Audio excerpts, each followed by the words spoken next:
No more work, no more jobs. Welcome to the 2020s.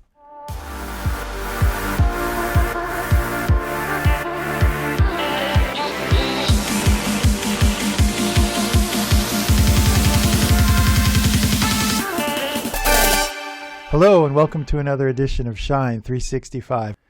What if paid work were no longer the centerpiece of American life?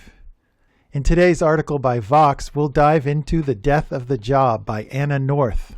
Yes, you heard that correctly. What if paid work were no longer the centerpiece of American life? Once upon a time, there were good jobs, and these jobs paid people enough money to live on, even enough to support a family. Believe it or not, both parents didn't used to have to work. It used to be the male or female, only one person would work in a family. Both parents did not have to work.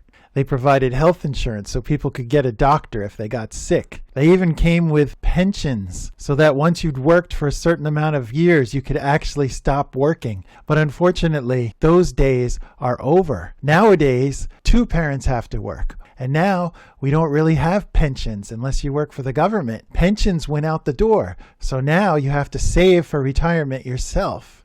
And over time, there were more and more bad jobs and fewer good jobs. And even the good jobs started getting less good, and everyone was tired, and there was not enough money. A lot of people are living paycheck to paycheck, and they're not able to save enough money for retirement. So when they hit the retirement, they're stuck. Since about the 1940s, Americans have been encouraged to look to their jobs for nearly all of life necessities: a living wage, health insurance, retirement benefits, as well as intangibles like friendship, identity, and a sense of purpose. But these benefits were never universal, and they became less and less common as the years went by. Retail, hospitality, and other service jobs have proliferated, while the manufacturing sector and others that once provided well-paid jobs with benefits have shrunk. It's very different living now in the 2020s than it was in the 50s and the 60s, when a single person could make enough to support their entire family. And I would say it's only been in the last 40 years, pretty much since the 1980s, things really started to change. Long hours became more common as more and more workers were declared exempt from the 40-hour standard. If you are on salary, then you're expected to work how many hours you need to do to get the work done. The pandemic broke jobs even further. As COVID-19 spread around the country, jobs became even more difficult for huge swaths of American workers. Even for those able to work remotely, the pandemic has had an immense impact on work. With school buildings and daycares closed, millions of Americans were stuck trying to manage remote school while working at the same time. The pandemic has called into question people's relationships with their jobs. They've had time to think things over. They've had time to reassess their lives and figure out how they want to move forward from here. Work used to be the centerpiece of one's identity, but now things are changing. We've all had time to reassess and think about what's important. And although work is an essential part of our lives, it isn't the end-all be-all that it may have once been. The belief that work is not only necessary to economic production, but also the centerpiece of one's identity and life's purpose, that idea has taken a big hit during the pandemic, with many people questioning the outsized role work plays in their lives. I realized I was sitting at my kitchen counter 10 hours a day feeling miserable, says Brett Williams. I just thought, what do I have to lose? Millions of Americans are leaving their jobs, leaving their profession, and trying something different. They've changed their lives, they've changed the way they do things, and they don't want to go back to the old way. Essentially, the past year and a half has shown Americans that a lot of jobs are terrible, that they don't have to be. So what now? Now we have to move forward and make things better. And that can start with wages. The federal minimum wage at $7.25 an hour is just incredibly inadequate given the cost of living today.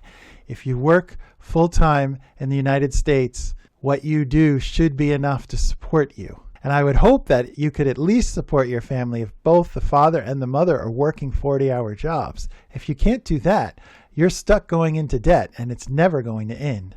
Efforts to raise the federal minimum wage have faced opposition from Republicans and centrist Democrats, but it remains a critical step. And here is the key. We are advocates for a true living wage, which is $24 an hour in some places, depending on where you live. Some are asking whether contemporary jobs really need to take up 40 hours of our week. A recent experiment with shorter work weeks in Iceland was a big success and generated headlines around the world.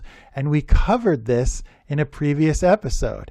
Working less can many times increase your productivity because you don't have the stress. You're more productive. You're doing the work that needs to get done in the hours when you're most productive. And when you're not productive, you don't have to be working. You're not forced to work 40 hours. If you can get the job done in 30 hours and do a better job, then why not do it? Recent interest in shorter work weeks is part of a larger shift among millennials and younger workers towards living our lives rather than making a living. You're living your life. Younger workers today are more likely to prioritize having more time to experience their lives rather than waking up and realizing that they have regrets. You don't wait until retirement to do what you want to do. In our society, everybody does have to work, but we can work and live our life, and we can have a work-life balance that is productive for the company we work for, and it's productive for our lives because we're living a better life. We're happier, we're healthier, and we're able to share time with others and spend quality time. This would require changing a fundamental American belief that we should have to earn the basic necessities of life through our jobs. However, remember this. Some say the idea that we actually earn our income has already been exposed as a fraud.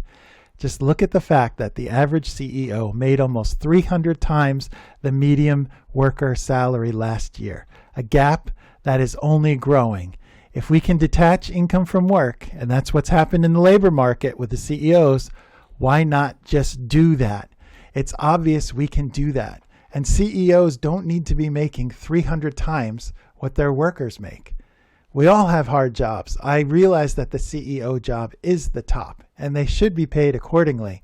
But some of the sums that these people are making are astronomical compared to the rest of us. And the income inequality is only getting worse. It's time for a positive change. We want to do better at our jobs. We want to do better at our life. And it's time for the restart. I hope this podcast piqued your interest. I hope you have some ideas about how you could create a better workplace. Please give this podcast a thumbs up if you would. It helps the algorithm. Please like and share. And as always, we'll see you next time on Shine 365.